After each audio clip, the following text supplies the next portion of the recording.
नमस्कार, मैं हरिशंकर शिक्षा एवं प्रशिक्षण आंचलिक संस्थान मैसूर से आप सभी विद्यार्थियों व दर्शकों का हार्दिक अभिनंदन करता हूं। प्यारे विद्यार्थियों, आज मैं 8वीं कक्षा की हिंदी पाठ्यपुस्तक दूरवा भाग 3 में संकलित एक गद्य पाठ लेकर उपस्थित हुआ हूं। जैसा हम सभी जानते हैं, लोगों की अलग अलग रुचियां होती हैं।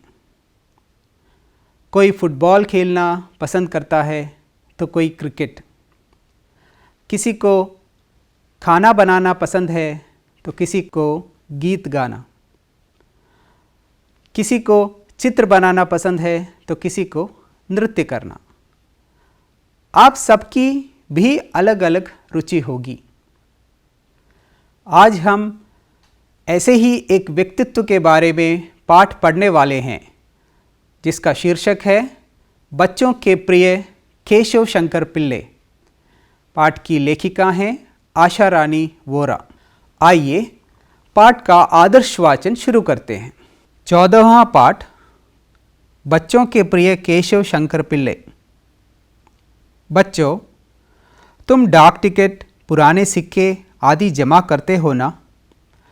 छोटी लड़कियां गुड़ियों का भी संग्रह करती हैं, लेकिन ढेर सारी गुड़ियों का संग्रह करना उनके लिए मुश्किल है, क्योंकि एक तो गुड़ियां महंगी होती हैं, दूसरे उन्हें सुरक्षित रखने के लिए जगह भी ज़्यादा चाहिए। लेकिन क्या तुमने कभी किसी बड़ी उम्र के पुरुष को गुड़ियों का संग्रह करते देखा है? यहाँ मैं तुम्हें उस व्यक्ति के बारे में बताने जा रही हूँ जिसने 2, 4, 5, 10 नहीं 5,000 से भी अधिक गुड़ियों का संग्रह किया है। सारी दुनिया में घूम घूम कर विभिन्न देशों से भांति भांति की रंग बिरंगी खूबसूरत गुड़ियों का संग्रह। जानते हो, ये इतनी सारी गुड़ियाँ उसने अपने लिए नहीं इकट्ठी की। देश विदेश की भिन्न भिन्न वेशभूषा में सजी अपने अपने देश के तौर तरीकों वाली खूबसूरत गुड़ियाएँ उसने भारतीय बच्चों के लिए ही जमा की हैं। इन गुड़ियों को उसने दिल्ली के एक विशाल संग्रहालय में इस तरह सजा रखा है कि बच्चे उन्हें देख सकें। उन्हें बच्चों से प्रेम था, इतना कि वह उनकी खुशी के लिए और भी बहुत सारे काम करते थे और सुबह से शाम तक इन्हीं कामों में लगे रहते थे। इस व्यक्ति का नाम था केशव शंकर पिल्ले। वही शंकर पिल्ले जो लंबे समय तक शंकर्स वीकली के लिए कार्टून बनाते रहे थे। वे बच्चों के लिए प्यारी प्यारी पुस्तकें और पत्रिकाएं निकालते थे। उनके लिए चित्रकला प्रतियोगिताएं आयोजित करते थे। सिर्फ भारत के ही नहीं, बल्कि सारी दुनिया के बच्चे उन्हें जानते हैं। बच्चे ही उनकी कमजोरी थे और बच्चे ही उनकी ताकत। केशव शंकर पिल्ले का जन्म 1902 में त्रिवेंद्रम में हुआ था। त्रिवेंद्रम विश्वविद्यालय से बीए करने के बाद उन्होंने मुंबई में सिंधिया शिपिंग कंपनी के संस्थापक के निजी सचिव के रूप में नौकरी की। साथ ही साथ कानून का अध्ययन और चित्रकला का अभ्यास भी चलता रहा। कार्टून बनाना उनकी हॉबी थी। बॉम्बे क्रॉनिकल में उनके कुछ कार्टून छपे तो उन्हें हिंदुस्तान टाइम्स में कार्टूनिस्ट की नौकरी मिल गई। 1932 से 1946 तक उन्होंने वहां काम किया।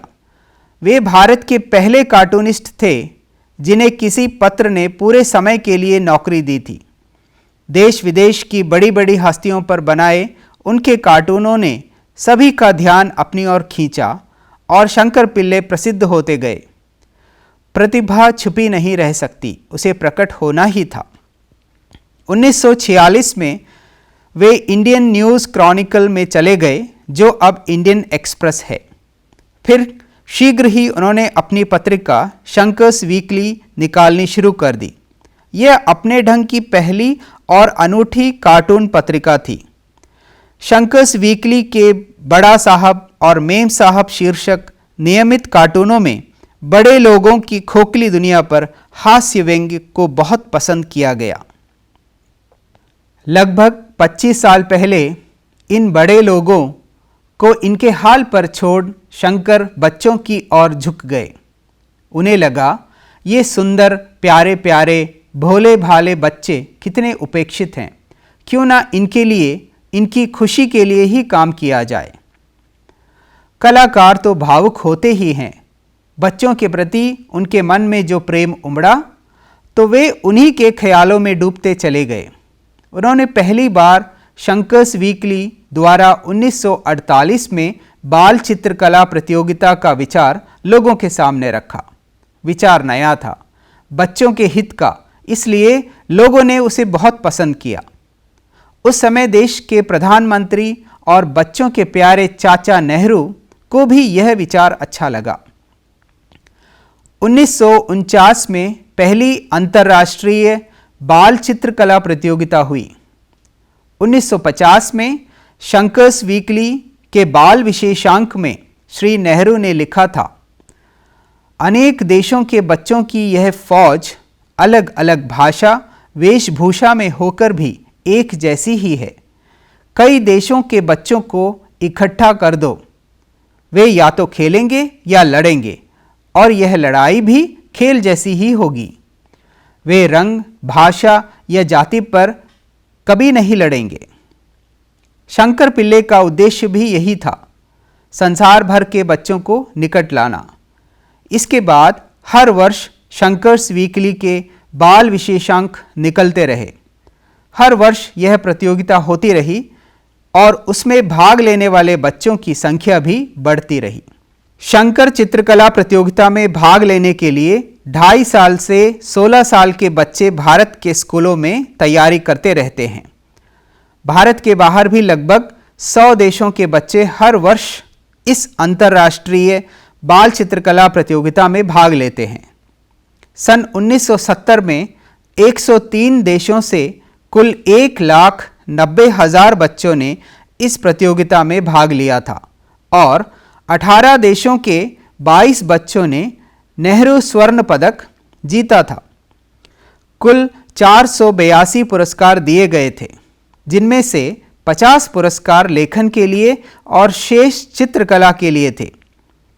नेहरू जी जब तक जीवित रहे इस वार्षिक पुरस्कार वितरण समारोह में मुख्य अतिथि बने और बाल लेखकों और बाल चित्रकारों के साथ तस्वीरें खिंचवाते रहे। बच्चों की प्रतिभा के विकास में उनकी भी गहरी रुचि थी, इसीलिए शंकर पिल्ले के इस कार्य को उन्होंने प्रोत्साहन और सरकारी सहायता दिलवाई। आज नई दिल्ली में चिल्ड्रन बुक ट्रस्ट बाल पुस्तकालय गुड़िया घर है, एक नया हॉबी सेंटर है। शंकर ने जिस तरह सभी देशों की सुंदर कलापूर्ण गुड़ियों की खोज की, उसी तरह बच्चों के लिए विश्व भर की चुनी हुई हजारों पुस्तकों का भी एक संग्रह किया। उनका स्थापित किया हुआ चिल्ड्रन बुक ट्रस्ट हर वर्ष बहुत सारी पुस्तकों का प्रकाशन भी करता है। इन पुस्तकों में भारत की लोक कथाएँ, पौराणिक कथाएँ, पंचतंत्र और हितोपदेश की कहानियाँ तथा ज्ञान विज्ञान की कहानियाँ होती हैं, जिनकी छपाई का स्तर बहुत ऊंचा है। भारत की संस्कृति की इन कहानियों को देश की सभी भाषाओं में प्रस्तुत करने की योजना है। देश में छपाई का स्तर ऊंचा हो, इसके लिए वे प्रशिक्षण कोर्स भी चलाते थे। 1954 में शंकर को हंगरी की एक गुड़िया उपहार में मिली। वह गुड़िया इतनी सुंदर थी कि शंकर बहुत प्रभावित हुए और उन्होंने विभिन्न देशों से ढेर सारी गुड़ियाँ लाकर भारतीय बच्चों के लिए जमा करनी शुरू कर दी। पहले उन्होंने अपनी गुड़ियों के इस संग्रह को कई जगह प्रदर्शनियाँ लगाकर बच्चों को दिखाया। जब गुड़ियों की संख्या बहुत ज़्यादा हो गई तो जगह जगह प्रदर्शनियों में उन्हें ले जाना मुश्किल हो गया। ऐसे में कीमती गुड़ियों के खराब हो जाने का भी डर था। तब शंकर के मन में एक गुड़िया संग्रहालय बनाने का विचार आया। देश की राजधानी में बना विशाल गुड़िया घर उनके उसी विचार का परिणाम है। गुड़िया घर में अब एक वर्कशॉप भी खोल दी गई है, जहां भारतीय गुड़ियों का निर्माण होता है और फिर उन्हें विदेशी बच्चों को भेजा जाता है। हर साल उस गुड़ियाघर को देखने वाले भारतीय बच्चों की संख्या 1 लाख से अधिक होती है। यहाँ लगभग 85 देशों के प्राचीन और आधुनिक गुड़ियों का आकर्षक संग्रह है। भारत के सभी राज्यों की गुड़ियाँ यहाँ एकत्रित हैं। इनके माध्यम से बच्चे भारत के हर राज्य के और विदेशों के रहन सहन, तौर तरीकों, फैशन, वेशभूषाओं तथा रीति रिवाजों से परिचित हो सकते हैं। गुड़ियाघर के कुछ प्रमुख आकर्षण हैं हंगरी की ऊन कातती वृद्धाएं, टर्की की संगीतज्ञ टोली, स्पेन की प्रसिद्ध सांड से लड़ाई, जापान का चाय उत्सव और काबुकी नर्तकियां, इंग्लैंड का राज परिवार और शेक्सपियर जैसे कवि, अफ्रीका के आदिवासी, भारत की सांस्कृतिक झांकियां और देश विदेश के बच्चों का कक्ष, चंद्रतल पर मानव आदि। ये गुड़ियाएं इतनी आकर्षक हैं कि हंसती बोलती, काम करती, चलती फिरती, सजीव सी लगती हैं। बच्चे इनके बीच जाकर घंटों खो जाते हैं। इस संग्रहालय को एक दिन में अच्छी तरह देखा भी नहीं जा सकता और इसे कई बार देखने पर भी मन नहीं भरता। बच्चों का भरपूर मनोरंजन हो और देश विदेश के बारे में उनकी जानकारी बढ़े, गुड़ियाघर की स्थापना के पीछे शंकर का यही उद्देश्य था। बच्चों के विकास के लिए शंकर की अगली योजनाएं थीं आर्ट क्लब और हॉबी सेंटर चलाना, भारत के बच्चे नामक पुस्तकों की एक लंबी सीरीज निकालना और हर वर्ष छुट्टियों में 3-4 कैंप लगाकर सारे भारत के बच्चों को एक जगह मिलने का अवसर देना। अपनी इस योजना को वे बच्चों का जनतंत्र नाम देना चाहते थे। इस तरह केशव शंकर पिल्ले अपने बाल प्रेम और कृतियों से न सिर्फ भारत में बल्कि पूरे विश्व में विख्यात हो गए। दुनिया भर के बच्चों से उन्हें प्यार था तो देश विदेश के लाखों बच्चों का प्यार भी उन्हें मिला। आशा रानी वोरा। आपने इस पाठ के दौरान कुछ नए शब्दों पर गौर किया होगा, तो आइए इसके सामान्य अर्थ और वाक्य प्रयोग के बारे में जानते हैं। पहला शब्द निजी अर्थात व्यक्तिगत, जिसे अंग्रेजी में पर्सनल कहते हैं। वाक्य प्रयोग: हमें अपने निजी जीवन में अनुशासन का पालन करना चाहिए। दूसरा, हस्तियां अर्थात विशिष्ट लोग, जिसे अंग्रेजी में सेलिब्रिटीज कहते हैं। वाक्य प्रयोग: विद्यालय के समारोह में फिल्म जगत की कुछ जानी मानी हस्तियां उपस्थित थीं। तीसरा, उपेक्षित अर्थात जिसकी ओर पूरी तरह ध्यान न दिया जाए, जिसे अंग्रेजी में इग्नोर्ड कहते हैं। वाक्य प्रयोग: हमें बच्चों की शिकायतों को पूरी तरह उपेक्षित नहीं करना चाहिए।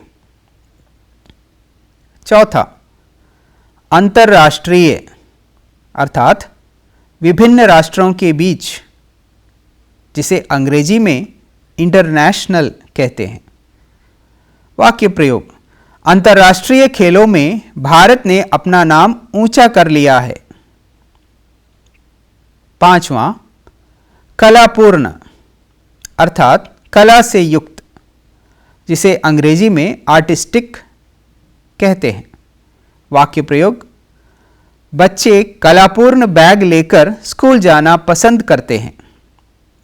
छठा, पौराणिक अर्थात पुराणों से संबंधित, जिसे अंग्रेजी में लीजेंडरी कहते हैं। वाक्य प्रयोग: रामायण महाभारत हमारे पौराणिक ग्रंथ हैं। सातवां, आकर्षक अर्थात मोहक, जिसे अंग्रेजी में अट्रैक्टिव कहते हैं। वाक्य प्रयोग: दुकान में रखी हुई पुस्तकें आकर्षक लग रही थीं।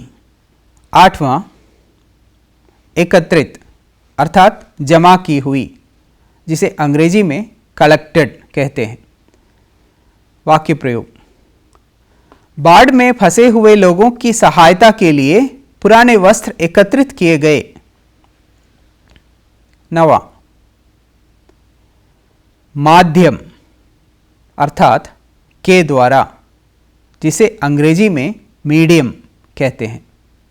वाक्य प्रयोग, हिंदी माध्यम में पढ़ने वाले बच्चों के लिए अंग्रेजी मुश्किल लगती है।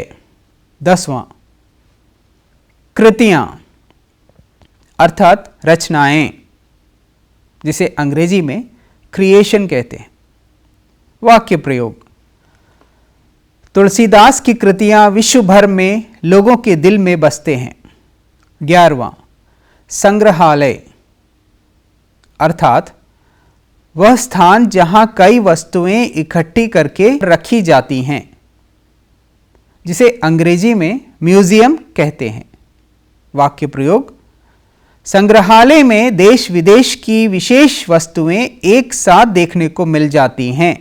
12वां, प्रदर्शनी अर्थात कुछ वस्तुओं को एक स्थान पर देखने के लिए रखना, जिसे अंग्रेजी में एक्सिबिशन कहते हैं। वाक्य प्रयोग, दशहरे की प्रदर्शनी देखने के लिए लोगों की लंबी कतारें देखी जा सकती थीं। आइए अब इस पाठ के मूल बिंदुओं पर चर्चा करते हैं। पहली बिंदु, इस पाठ में केशव शंकर पिल्ले के व्यक्तित्व पर प्रकाश डाला गया है। केशव शंकर पिल्ले की हॉबी थी कार्टून बनाना और विश्व की सुंदर गुड़ियां इकट्ठा करना। बच्चे ही उनकी कमजोरी थी और बच्चे ही ताकत। दुनिया भर के बच्चों से उन्हें प्यार था। दूसरी बिंदु, इस पाठ में केशव शंकर पिल्ले के कार्यों पर प्रकाश डाला गया है। केशव शंकर पिल्ले ने बीए की पढ़ाई करने के बाद मुंबई में एक शिपिंग कंपनी में उन्होंने अपनी नौकरी की शुरुआत की। कार्टून बनाना उनकी हॉबी थी।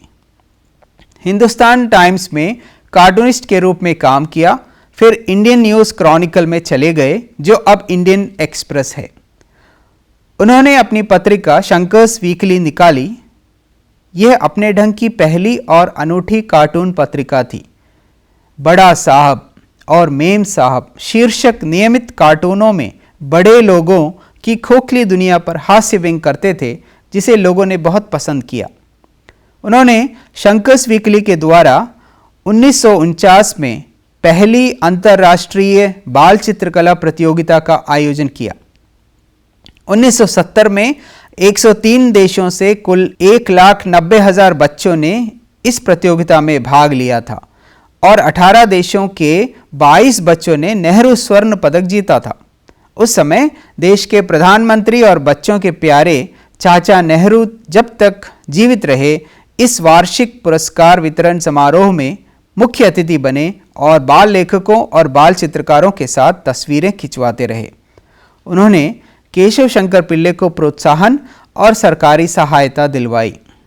तीसरी बिंदु, इस पाठ में केशव शंकर पिल्ले का बच्चों के प्रति लगाव को दर्शाया गया है।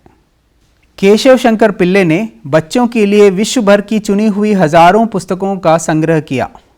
उनका स्थापित किया हुआ चिल्ड्रन बुक ट्रस्ट हर वर्ष बहुत सारी पुस्तकों का प्रकाशन भी करता है। उन्होंने बच्चों के लिए विश्वविख्यात गुड़िया संग्रहालय बनाया, जो देश की राजधानी दिल्ली में स्थित है। लगभग 85 देशों की प्राचीन और आधुनिक गुड़ियों का आकर्षक संग्रह उन्होंने किया। बच्चों के विकास के लिए केशव शंकर पिल्ले आर्ट क्लब और हॉबी सेंटर बनाना चाहते थे।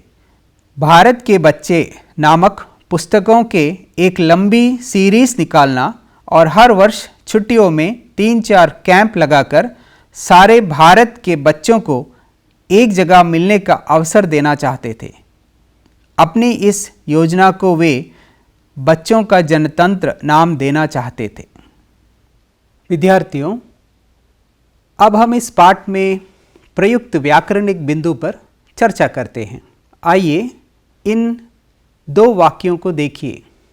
मैंने एक गुड़िया इकट्ठा की। केशव शंकर पिल्ले ने 5000 गुड़ियाँ इकट्ठा की। इन दोनों वाक्यों में क्या अंतर दिखाई देता है? बिल्कुल सही सोचा है आपने। पहले वाक्य में एक गुड़िया है और दूसरे वाक्य में एक से अधिक गुड़ियाँ हैं।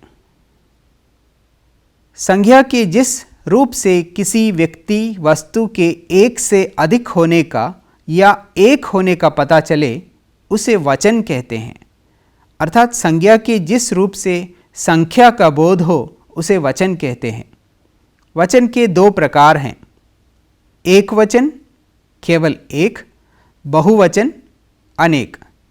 जैसे बच्चा बच्चे, पत्रिका पत्रिकाएं, गुड़िया गुड़ियाँ, कहानी कहानियाँ, प्रतियोगिता प्रतियोगिताएं, कथा कथाएं। अब हम एक और वाक्य देखते हैं। अमीर महलों में और गरीब झोंपड़ी में रहता है। यहाँ एकदम अलग या उल्टी परिस्थिति है।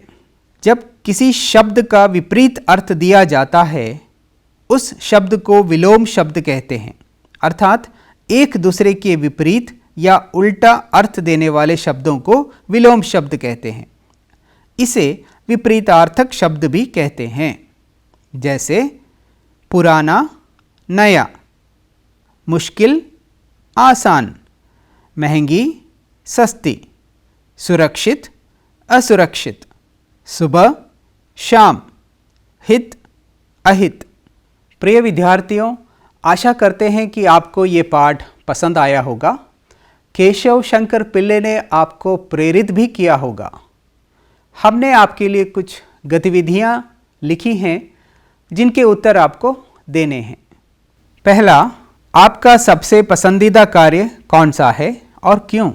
लगभग 80 से 100 शब्दों में लिखकर अपने मित्रों के साथ साझा करें। दूसरा, कुछ ऐसे लोगों के बारे में जानकारी इकट्ठा कीजिए जिन्होंने अपने काम से नाम कमाया हो। उनके नाम के आगे उनके काम का उल्लेख कीजिए। तीसरा, चिड़ियाघर, सिनेमाघर और किताब घर में से अपनी पसंद के किसी एक घर के बारे में अपने मित्र से अपने अनुभव को बताइए कि तुम्हें वह क्यों पसंद है। दिए गए लिंक को क्लिक करें और गुड़िया घर का आनंद लीजिए।